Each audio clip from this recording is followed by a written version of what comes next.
Here's the Yom Yom. This is for yesterday and for today and for tomorrow. Yesterday it says a public Farbringin, a public, what's it called, a Hasidic get together.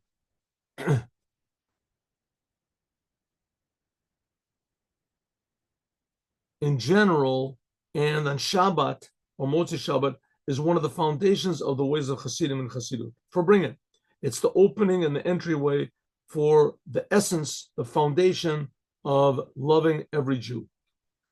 At the great majority of Farbringin means a Hasidic get together. They get together, usually they make l'chaim, and people talk with each other. Usually, sometimes one person does the talking. The main speakers, they demand from the people who participate in these Hasidic get-togethers to improve their conduct and practices and to designate times for the study of Hasidut and keep those times diligently. And that their study should be directed to learning and actually doing them. Okay, so how do you reprove? You see somebody's doing a mistake, you're supposed to correct them. How do you do it? You have to learn it very well, how to reprove somebody, how to, correct someone. You have to know the proper time, the proper place. It has to be in private, and it has to be with love, and not that you just want to pour your wrath on somebody else. That means every chassid should do well to learn it. Okay. But this reproving and Farbringin is only for such things that won't cause embarrassment. You should not embarrass somebody and tell another person he's a liar, a cheat, or whatever. This is the way it's in the earliest days. You're supposed to love, because you love another Jew, so you're supposed to reprove him with love and deep affection.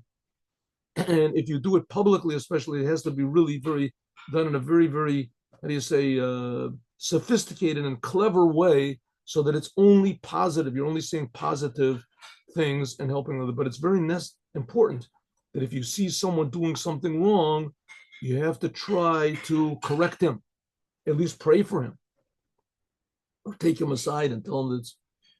But be very, very careful not to embarrass that person. Okay, that is yesterday. Now let's do today.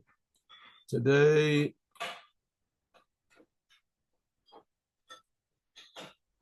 Friday. 10 melodies. Some of them are only just single stanzas are attributed to the Alter Rebbe as being composed by him. Right? The songs there's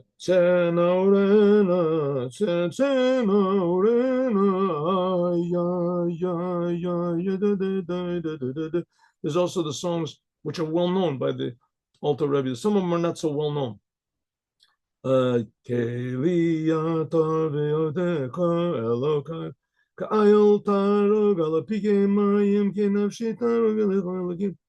there are 10 songs which are attributed to the first Rebbe of Chabad.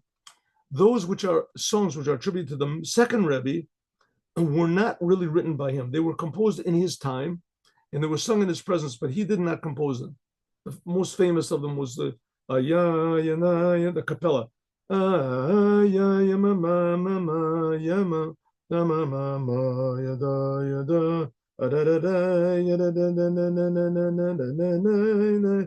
He had a group of musically gifted young men called the Middle Rebbe's Capella.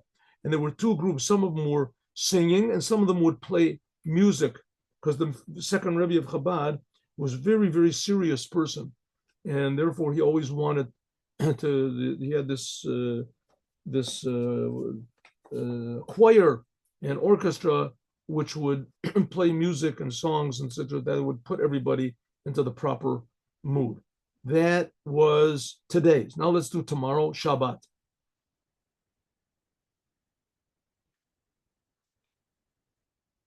Okay, when it says, forever God, your word stands firm in the heavens, we talked about this.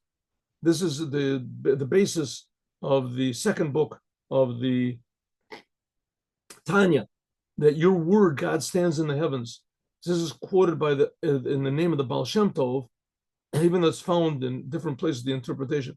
The Alter Rebbe had a special reason for it. When God said on the second day of creation, God said, let there be a firmament. Let there be a firmament. This is what stands firm in the heavens. According to the quotation of the Baal Shem Tov, this is supposed to be an eternal memorial that the Baal Shem Tov was born on the second day of the week, the Ma'orot, on the 18th day of Elul. So your word stands in heaven, firm in heaven. That's on the second day of creation when God made the firmament. He divided between the upper worlds and the lower worlds. It says the upper waters and the lower waters. Is this hints at that the Baal Shem Tov was also born on that day. Now, Judaism depends on individuals, and one of the least known individuals is the Baal Shem Tov. But the Baal Shem Tov he was like the Moses of his generation. He brought into the world Chassidut, which is a formula for getting out of egotism, of thinking about yourself. And that's what we just finished learning in Chassidut.